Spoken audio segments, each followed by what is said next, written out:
Bonjour tous les tzadikim. Alors la semaine dernière, on est au milieu de... On a fini Yom HaAtzmaut, on aura Yom Yerushalayim Shavuot. On va parler sur un sujet super important. Pourquoi le gouvernement d'Israël était créé par des gens qui sont non religieux? Et ça ramène une autre question. Qu'est-ce que vous dites? Pourquoi? Pourquoi Dieu ne pouvait pas ramener les religieux, que c'est eux qui, comme ça, qui fondaient l'État d'Israël? Qu'est-ce que vous dites? Peut-être qu'il n'y avait pas besoin. Hein? Peut-être qu'il n'y avait pas besoin. Il n'y a pas besoin de quoi? Des religieux pour créer tout ça. Ah, on peut sans eux? Peut-être. Ouais. Quoi encore? Qu'est-ce que vous dites? En vrai, il a raison, hein, Barthes. Qui a dit qu'on avait besoin des djihad pour... Parce que c'était bon, on va dire la vérité. Pourquoi il y a des gens qui ne fêtent pas Yom HaAtzmaut? Parce qu'est-ce qu'ils disent que quoi? Que parce que c'était construit avec des gens qui sont non religieux, et ça, il y a des choses, des choses qui vont contre la Torah. Alors c'est pas la Géoula, c'est pas la délivrance. Oui, mais qui a dit qu'on devait réfléchir comme ça? Est-ce que la Torah a dit qu'on devait réfléchir comme ça? C'est quand on veut quelque chose faire la délivrance, on veut faire l'affaire avec, comme il faut, 100%, pourquoi la faire avec tordu? Et ça ramène une autre question, et il y a un livre qui s'appelle Em Avanim Semecha, et là-bas il demande la chose suivante, c'était le Rav Tachtel, il était dans la période de la Tzionut, et dans le temps de la Shoah, et il a dit qu'on doit aider les gens qui construisent l'État d'Israël. Mais les gens, ils ont dit, mais ils sont pas religieux. Ils font c'est pas bien. Alors, on veut expliquer et pourquoi notre sujet, c'est pourquoi la Médina, le gouvernement juif en Israël était créé avec des gens qui sont non religieux. Et pour cela, ça ramène des gens qui ne fêtent pas Yom HaAtzmaut parce qu'ils disent si le gouvernement n'est pas religieux, alors c'est pas la délivrance, c'est pas la Géoula. La Géoula, ça va être Mashiach, une grande barbe. Herzl, il avait la barbe, mais il n'était pas religieux. Et c'est la question. Et c'est une très grande question parce qu'on doit savoir que sur cette question, sur ce point, je crois, que pour cela, il y a tous les gens qui ne fêtent pas Yom HaAtzmaut. Parce qu'ils disent, à la fin, délivrance, ça doit être quelque chose religieux. Et si le gouvernement il n'est pas religieux, alors c'est pas la délivrance, c'est pas la Géoula. Nous aussi, on ne dit pas que c'est la Géoula parfaite, Géoula Shlema. On dit c'est Atralta de Géoula, c'est le commencement de la Géoula. Mais pour expliquer ça, on va voir ici quelque chose. Alors il y en a qui expliquent comme ça. Pourquoi c'est pas les religieux qu'ils ont créé? Parce que si les religieux aient créé le gouvernement, ils ne donnaient pas à non-religieux rentrer. Ils disaient, il n'y a pas ici, c'est fermé. C'est que celui qui est 100% badat, c'est qui peut rentrer. Pour ça, Dieu, il a fait que c'est les non-religieux, comme ça, ils ont rentré tous. C'est comme ça, pour rigoler, mais je crois que c'est ici quelque chose qui est très profond ici. Mais cette question, elle commence avant ça. Le Mashiach ben David. D'où il arrive le Mashiach? Ruth, elle était convertie. Ça, on va avant ça. D'où arrive le Mashiach? De Yehuda. Il va être le fils de Peretz. Peretz, c'est qui? C'est le fils de Tamar qui était marié avec son beau-père. C'est Gilui Arayot. C'est interdit. Yehuda était marié avec sa bonne fille. Yehuda. Il était marié avec Tamar, il ne savait pas, après que ses deux enfants, Er et Onan, ils étaient décédés, alors il s'était mis comme une femme qui fait des choses interdites, et comme ça il était avec elle, et comme ça il avait comment il s'appelle, Peretz, et ils étaient deux jumeaux, et de là-bas c'est la descendance de David Amelech après le Mashiach. David Amelech qui arrive de Ruth à Moabia, elle est convertie. Pourquoi pas quelque chose comme il faut? Moshe Rabbeinu, dans quel Talmud Torah il a appris? Dans quel Cheder il était? Moshe Rabbeinu, chez Paro. On ne pouvait pas trouver quelqu'un qui est un petit peu plus religieux. Pourquoi prendre quelqu'un qui était là-bas dans la maison de Pharaon de beaucoup de temps? Alors il était très grand tzaddik, mais quand tu le demandes, celui qui va donner la Torah, moi je veux dire, c'est quelqu'un qui était dans Kulo Kodesh, dans le Cheder, quelque chose comme ça. Otsara Torah, mais c'est Pharaon. Pourquoi? Vous comprenez la question? Alors, comment il s'appelle, le Rav Teichtel, qui a écrit le livre Emma Benim Smicha, lui était décédé dans la Shoah. Il a fait un livre très grand, avec beaucoup de sources. Pourquoi on doit aider les sionistes pour renouveler ici le gouvernement en Israël? C'est dans le temps avant que la... Comment on dit la Médina? C'est pas le gouvernement. Le pays, non. Médina d'Israël. Avant que l'État ait été créé. Et alors, il a fait un livre avec des milliers de sources et tout. Et il ramène un Zohar qui explique la chose suivante, une chose de Kabbalah qui explique la chose suivante. Il dit, quand Dieu veut faire quelque chose de grand dans le monde, quelque chose qui touche les endroits très hauts, les endroits très bas, et Dieu il fait comme ça.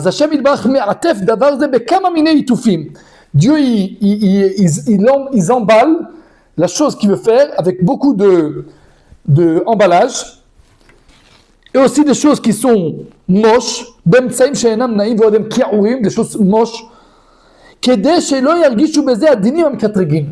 les Mekatrigim, je ne sais pas comment on dit les Mekatrigim, les forces qui sont contre, ils ne vont pas sentir. Et comme ça, hein, parce que si ils faisaient ça comme il faut, alors les Mekatrigim, on va comprendre c'est quoi les Mekatrigim, ils disaient on n'est pas prêt. Et comme ça, Dieu, moi je dis c'est comme un jeu comme ça. Il y a quelque chose, quelqu'un qui est avec la barrière avant qu'on rentre à un endroit, le chômeur, ouais, le. Hein? Quelqu'un quand t'as un endroit, quelqu'un que tu veux entrer, quelqu'un. Hein? Dans l'école, dans tout, il y avait la sécurité. Il y a quelqu'un qui veut rentrer, le Mashiach qui veut rentrer, un contradict et tout, barbe et tout. Le sécurité dit, pardon monsieur, les gens ici, ils ne méritent pas. Ils ne méritent pas le Mashiach, ils font des avérotes, ça ne marche pas. Je ne les donne pas à rentrer. Alors ma chérie dit, ouais, merci monsieur, au revoir. Il sort, il va chez le coiffeur, il se rase tout, comme ça, il enlève la barbe et tout, combien de... comme ça, des choses, comme ça. Alain Nahi, je peux rentrer?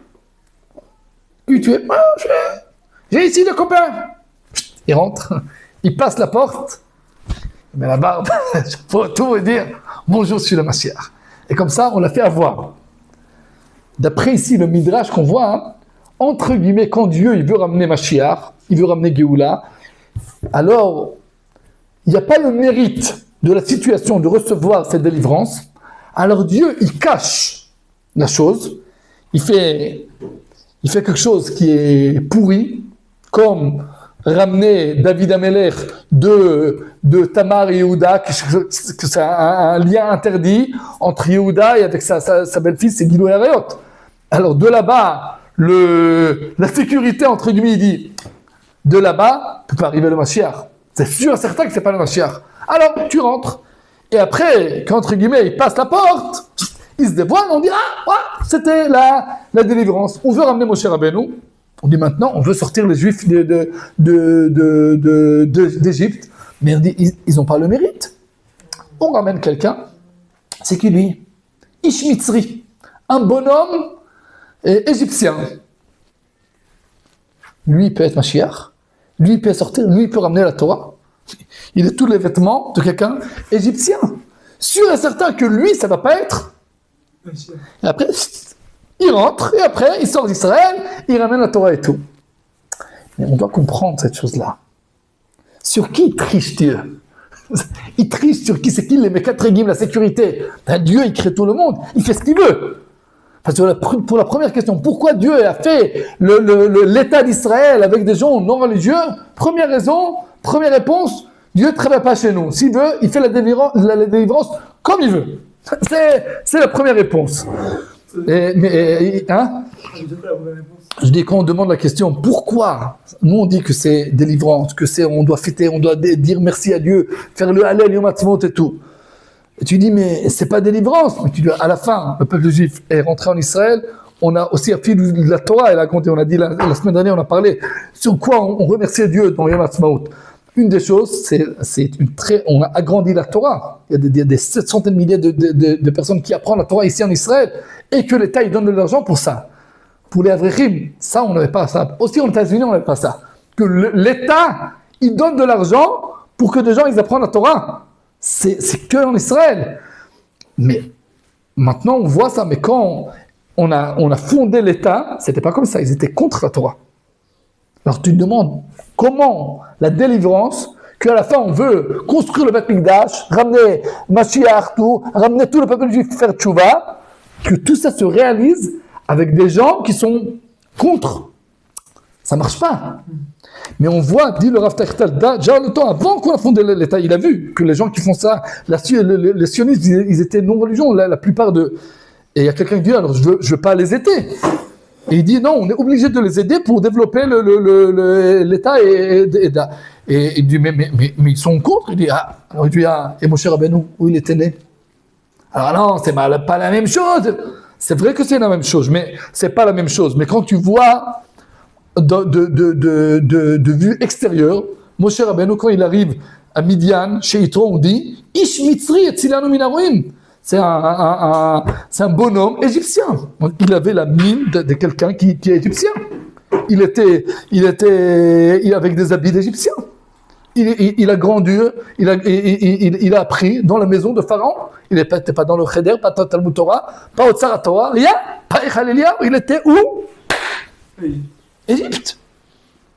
Mais pourquoi c'est comme ça? Alors explique le Midrash, quand Dieu il veut ramener une délivrance, faire une grande chose, et on n'a pas le mérite, qu'est-ce qu'on fait? On triche sur les Mekatrigim. Les Mekatrigim, c'est Midat Adin, c'est la sécurité, entre guillemets, c'est les forces qui disent que ça n'arrive pas. Dieu, il veut ramener la Géoula, mais on a des forces, entre guillemets, parce que c'est tout entre guillemets, pourquoi? Parce que c'est Dieu qui réalise tout. Mais qui dit, ça n'arrive pas, ils sont pas des tzadikim. Alors on ramène quelqu'un qu'on pense pas qu'il est tzadik, et on triche sur la sécurité, il est dedans, il fait ce qu'il veut. Mais pourquoi ça marche comme ça? Et si c'est comme ça, alors on dit, le Rav Tachtel, aussi c'est la même chose. Parce que Dieu maintenant il veut réaliser la délivrance et ramener le peuple juif en Israël, mais on n'a pas le mérite. Qu'est-ce qu'on fait? On fait ça avec des gens qui sont contre la Torah, et à la fin on va tricher sur touche et on va changer tous. On doit comprendre, c'est quoi, sur qui on triche? Alors maintenant je vais vous expliquer quelque chose de très grand. Il y en a des gens, Satmer, tout, je sais pas, qui dit que l'État d'Israël, c'est Naaseh Satan. C'est dit que c'est fait avec, pas de Dieu. Et moi je dis, si on peut dire, c'est la chose, il y en a des gens qui disent, c'est pas la délivrance. Super, alors ça dire que c'est la délivrance. Pourquoi? Mais maintenant, je vais vous expliquer tout. Parce que dans ce cours, c'est toute l'idée, je crois, de la yeshiva. On peut dire dans ce chose-là, on peut comprendre tout. C'est quoi le but? De ramener à des délivrances, à des tzadikim, c'est pas difficile. La grandeur, c'est la possibilité de ramener la délivrance aussi les gens qui sont éloignés. Ça, c'est la grandeur. De dire, et quand tu ramènes la délivrance au travers des gens qui sont contre, entre guillemets, la délivrance, ça c'est la plus grande délivrance. Parce que c'est quoi délivrance? Délivrance, on dit que dans le Zohar, c'est écrit que pour se recevoir dans la yeshiva du Mashiach, c'est quoi le test? C'est pas la Gemara. Dans la yeshiva du Mashiach, le Zohar il dit, c'est qui rentre, tu veux apprendre, je veux être élève dans la yeshiva du Mashiach. Qu'est-ce que je dois faire? 2 conditions. Celui, la langue c'est comme ça, c'est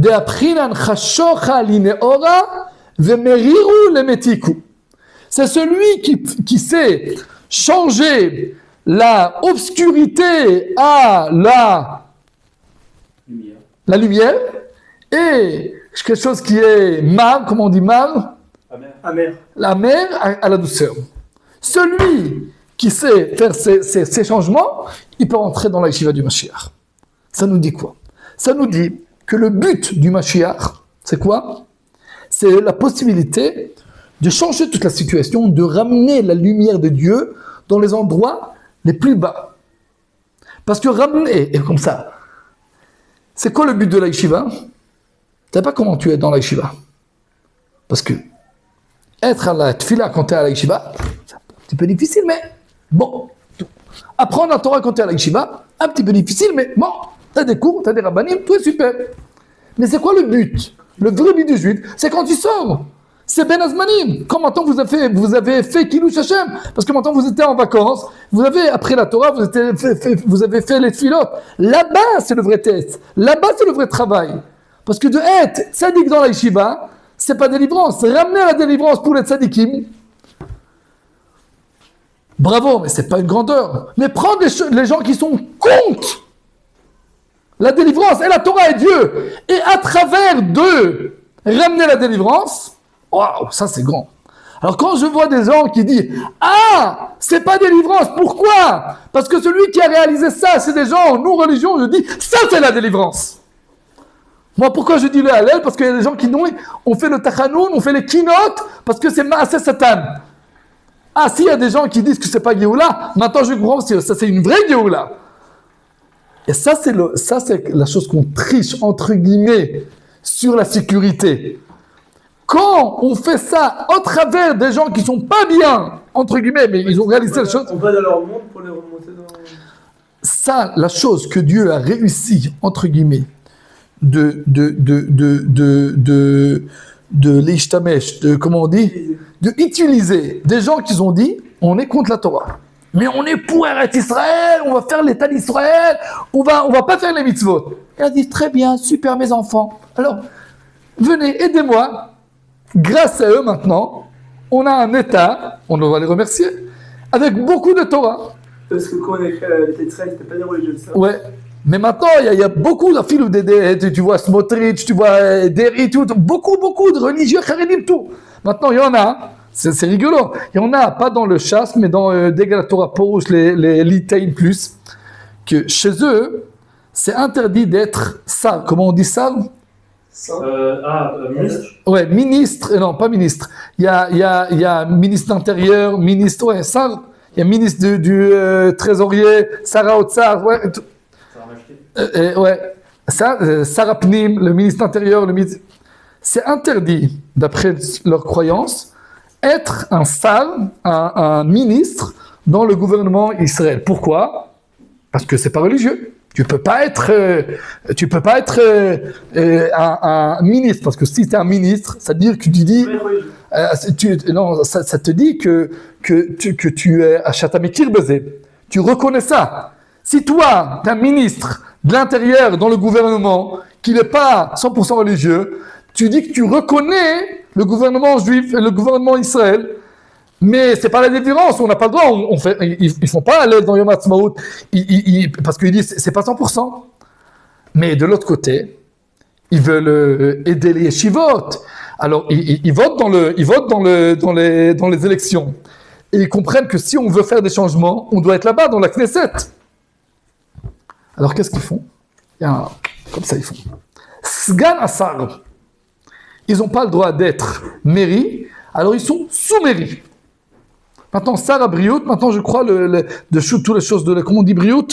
La santé. La santé, je crois que c'est un Haredi, avec une grande barbe et tout, Goldknopf, je crois. Je sais pas s'il est... Mais ils sont... Alors qu'est-ce qu'ils font? C'est interdit. Mais de l'autre côté, on comprend que si on veut changer les choses, on doit être dedans. Qu'est-ce qu'on fait? On est sous-ministre. Sgan Sarah Briout. Maintenant, et c'est qui le ministre? Il n'y en a pas de ministre. Mais lui, il est sous-ministre. Pourquoi? Parce que ministre, c'est-à-dire que tu reconnais le gouvernement. Sous-ministre, là, comme ça. C'est la même chose. Alors tu vois, non, c'est pas religieux, c'est interdit. Mais si on veut changer les choses, on doit être fait dedans. Alors ils ont fait comme ça, une chose comme ça. Ministre, c'est interdit. Sous-ministre, c'est permis. Ah, sous-ministre, c'est clair. Mais il n'y a pas un ministre. Il fait tout le rôle de ministre, mais dans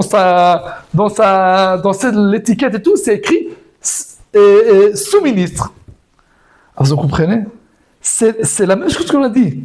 Dieu, il veut faire la Géoula, mais on dit, ils n'ont pas le mérite de faire la Géoula. Non, c'est pas ça, c'est délivrance. Ils sont pas religieux. Il y a beaucoup de problèmes qu'on doit réparer. Il y a des choses. Il y a Khilul Shabbat, et comme ça, et comme ça, comme ça. Ah, alors ça, on peut ramener. Tu peux rentrer. C'est pas la délivrance. Mais Rav, Ouais. on dit Mashiach ben David. Ouais. On dit pas Mashiach ben Ruth ou ben. Ouais, mais après que tu vois David où il arrive de route, il arrive de tout. Oui, mais donc c'est-à-dire que le Srout. Ouais, c'est par où. À la fin, on doit savoir. À la fin, ça va être, on va arriver que ça va être 100%. Mais dans le chemin. Toute la question, c'est sur le chemin. Toute la discussion, si fêter Yom Ha'atzmaut ou non, c'est sur le chemin. Quand tout va être 100%, tous ils vont être pour. Mais toute la question, c'est quand tu es dans le chemin. Et ici, on comprend que le chemin, il y a une raison pourquoi il n'est pas 100%. Et maintenant, je vais expliquer. C'est quoi? Ça veut dire que la sécurité, on triche sur la sécurité. C'est pas qu'on triche. C'est que la vérité, qu'on n'avait pas encore tout le mérite. Et parce qu'on n'avait pas tout le mérite, alors ça vient petit à petit. Ça, c'est la chose. Pourquoi? Il y avait une histoire dans le Tanakh qu'il y avait... C'est quoi le problème? Le problème, c'est qu'on croit qu'on n'a pas le mérite. Si on croyait que le peuple juif, ils ont le mérite, Dieu, il va donner plus la Géoula. Plus que nous, on va dire celle de la délivrance, elle va se grandir. Plus que tu dis, non, c'est pas la délivrance, alors tu aides pas toute la chose là. Et pour ça, c'est la chose que Moshe Rabbeinu, il a dit. Qu'est-ce qu'il a dit, Moshe Rabbeinu? Et comme ça, il explique le natif Mivologine, il explique la chose suivante. Il dit, parce que le Maral, il explique que comme dans la sortie d'Égypte, que c'était comme ça, aussi, ça va être aussi comme ça, aussi chez nous, comme ça explique le Rav Taïrtel. Qu'est-ce qu'il a dit, Moshe Rabbeinu? Moshe Rabbeinu, il a dit à Dieu, ils vont pas croire de moi. Ve'em lo ya'aminu li ki yomru nira eleach Hashem. Quand Dieu il lui a donné, allez, va les délivrer, il dit non, ils vont pas me croire. Pourquoi ils vont pas te croire? Alors il y a ici deux pérouchim. Un pérouche, ils vont pas croire parce qu'ils croient pas, ils n'ont pas la croyance dans la délivrance. Pourquoi? Parce qu'ils veulent rester en Égypte. On doit savoir, sortir d'Égypte, à la fin, c'est pas facile. Parce que tu vas arriver, tu vas recevoir la Torah. À la fin, tu devras travailler toute ta vie dans la Torah. Non, ça, c'est pas la délivrance. Pourquoi les gens, ils voulaient pas sortir? Aussi dans le temps de Ezra et Néhémia. Ezra, il voulait remonter le peuple juif en Israël. Tous les gens religieux ont dit non, on veut être tranquille. Parce que c'est plus facile. Aussi aujourd'hui, tu dis gens, allez, venez en Israël. Il y en a qui disent on va venir. Il y en a qui disent non, c'est pas facile. La religion, tata. Pourquoi? Parce que la vérité, c'est plus facile d'être en France. Une demi-journée dentiste, une demi-journée, il est dans le collège. Super. Mais dans sa vie, il fait pas l'armée. Il fait pas un gouvernement, que le gouvernement, il va être religieux. Parce qu'il a sa vie personnelle, et il y a le gouvernement qui est le gouvernement français, qui n'est pas... Et le but du peuple juif, c'est pas que moi, tout seul, j'apprends la Torah. Le but, c'est tout le peuple juif qui va apprendre la Torah. Mais que pour tout le peuple juif, il va être attaché à la Torah, et que aussi tous les travailleurs, ils vont travailler avec un lien dans la Torah pour le but de ramener le nom de Dieu à tout le monde entier, c'est beaucoup plus difficile. C'est beaucoup plus difficile. Tu dois aller en Israël, tu dois aller en armée, tu dois te combattre. En France, tu vis une vie personnelle. Moi, tout seul. C'est pas une vie de tout le peuple juif. Quand tout le peuple juif, il y a aussi des difficultés. Parce que, pourquoi des difficultés? Parce que chacun, il veut prendre tout le gouvernement à son endroit. Les religieux, ils veulent ramener tout dans la teshuva. Les non-religieux, dans l'autre côté. Comme ça, il y a... Et on doit faire des choses petit à petit. Mais c'est plus difficile. Et pour cela, les gens, ils ne voulaient pas sortir d'Égypte, ils ne voulaient pas sortir de Babylone. Et aussi aujourd'hui, Beaucoup ne veulent pas sortir de l'États-Unis, de la France, tout. Parce que ici, ça ne veut pas dire que tu vas vivre pas une vie personnelle, tu vas rentrer Dieu dans toute la vie, dans le travail, dans les vacances, dans l'armée, dans tout endroit, ça doit rentrer. Et aussi le gouvernement, à la fin, il doit être gouvernement religieux. Ça, c'est pas facile. L'armée religieuse, oui. Le travail religieux. Les vacances religieuses, oui. Et on doit savoir que si on veut faire des vrais changements, les vrais changements, vous savez où ils sont? Ils sont dans la Knesset. On dit que c'est plus grand d'être dans la Knesset, d'être dans le Bet Knesset. Bet Knesset dans la choule. Tu parles avec celui qui veut venir. Mais si tu veux faire influencer plus, où tu dois être? Dans la politique. Pour cela, les politiques, comment on dit les politiques? Politica, comment on dit politique? Les politiciens, moi je crois qu'ils sont plus tzadikim des rabbins. Les politiciens, ils sont plus tzadikim des rabbins. Pourquoi? Le rabbin, il parle avec qui? Avec celui qui arrive à la choule. Mais quand tu es un politicien, tu prends des décisions, tu prends une décision, tu donnes en même temps 1 milliard de shekels pour des shivot. Tu sais quel changement ça ramène? C'est la chose qui a compris le Rav Ovadia Yosef. Le Rav Ovadia Yosef, Zecher Tzadik Livracha, après qu'il était Rav Rashi, le plus grand rabbin, il a fini. Il a dit, qu'est-ce que tu fais maintenant? Il a fini ça. Il a dit, maintenant, je réalise un parti Miflaga, un parti religieux, chasse. Itachdout Asfaradim Shomrei Torah. C'est un parti des gens qui sont pour la Torah. Parce qu'il a compris que s'il veut influencer, c'est plus facile, entre guillemets. Tu es dans la yeshiva, tu donnes des cours de Torah, super. Mais si tu veux influencer tout le peuple juif, tu dois être dans l'endroit que là-bas on prend les décisions, où le grand argent va aller. Si le grand argent va aller pour les jeux de foot ou pour des yeshivot.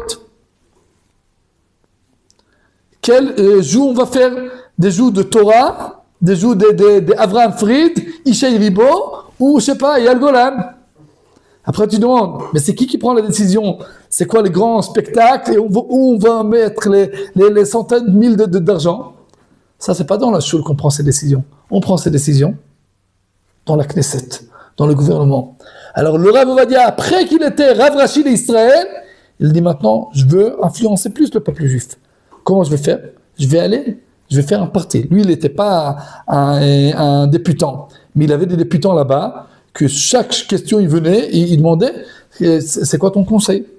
Parce qu'il a compris que si tu veux ramener la délivrance, tu dois un gouvernement juif et tu dois le judaïsme qui va entrer là-bas très, très, très, très, très profond.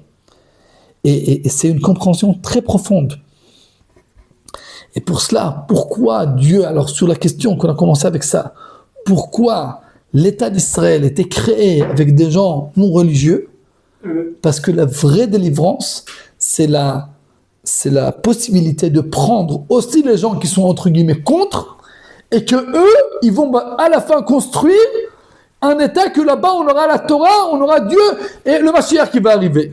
Parce que si tu fais ça que avec des gens, si tu fais la Torah, c'est comme faire la Torah que dans la yeshiva.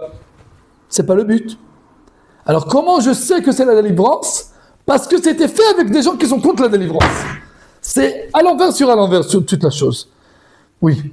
Mais par exemple, nous, quand on va à l'armée, on voit que c'est des personnes non religieuses qui nous donnent des ordres.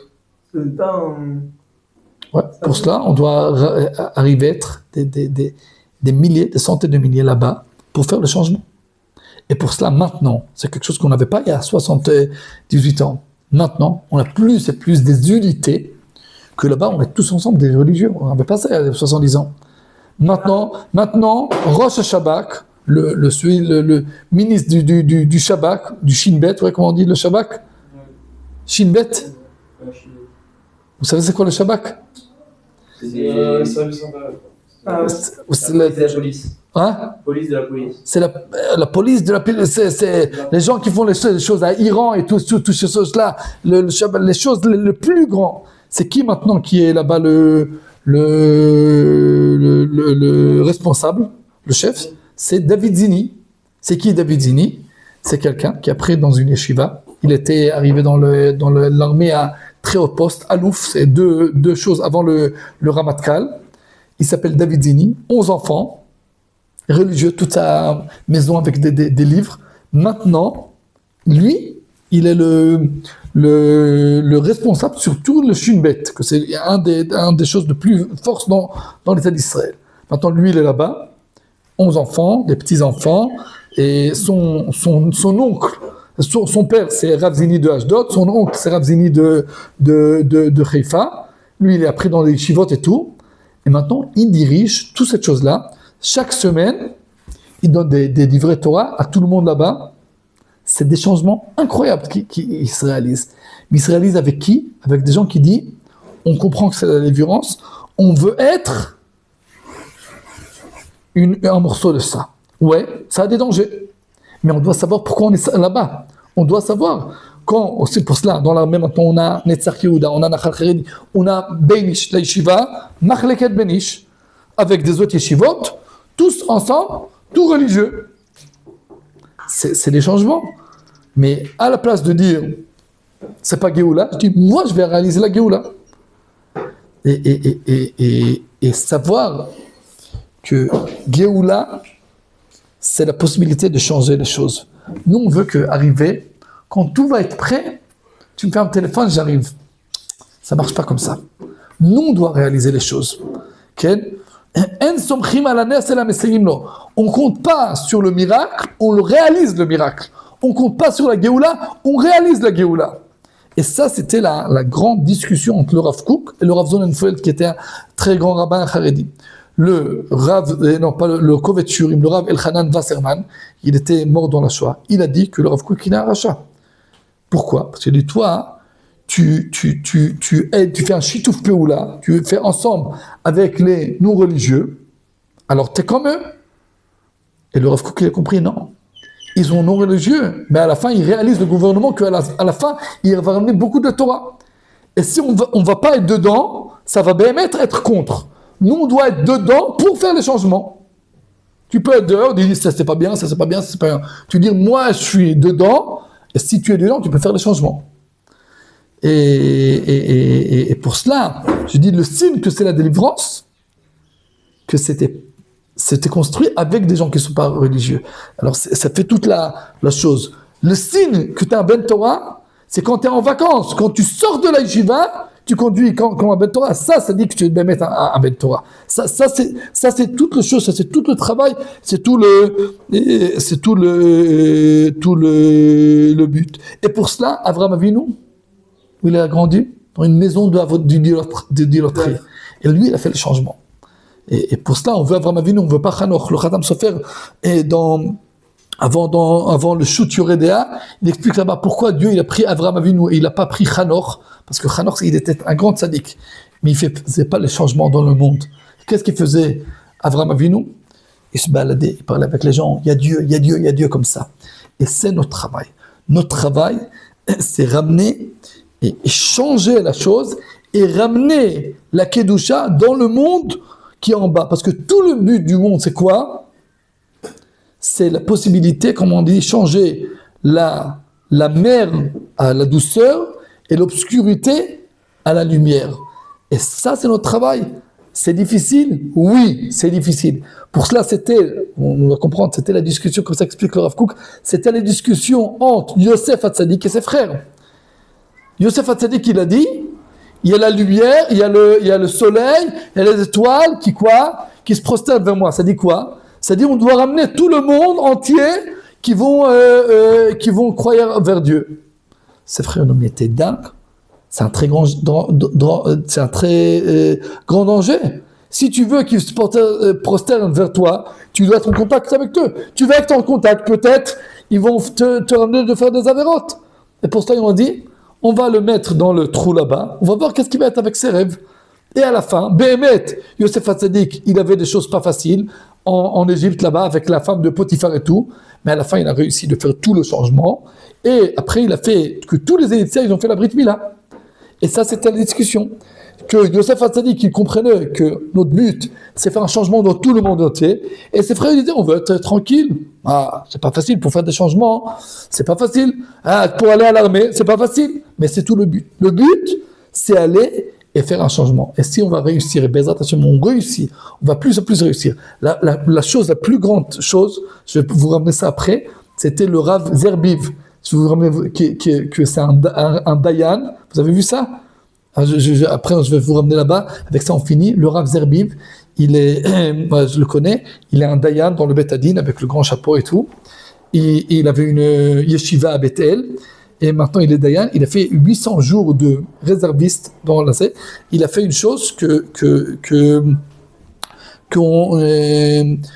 il est dans Hadassah Krabit avec les grands bulldozers. Qu'avant que les soldats y rentrent, il a fait tomber les bâtiments, comme ça les soldats ne vont pas être rentrés dedans et mourir. Et lui, on lui a donné, dans ce Yom Ha'atzmaut, de faire un grand tekes à Eretzel qui s'appelle Tekes HaMasurot, entre Yom Zikaron et Yom Ha'atzmaut, et là-bas on lui a donné. Et c'était un très grand Kiddush Hashem. On va voir après ça. Il a amené une flamme. Il a dit, pour qui ça? C'est pour Dieu, c'est pour les lombes de Torah et tout. Et c'est quoi? C'est un très grand Kiddush Hashem. Pourquoi? Parce qu'on a vu que quelqu'un, il peut être Dayan, Talmid Racham, et avec ça, être quelqu'un qui fait des centaines de jours dont réserviste. Et que c'est pas que ça ne contredit pas, c'est le plus grand Kiddush Hashem qui peut être. Be'ezrat Hashem. Chazak, Chazakim Ubuchim Tiyula Hashem. Chazak. Tu veux voir ça?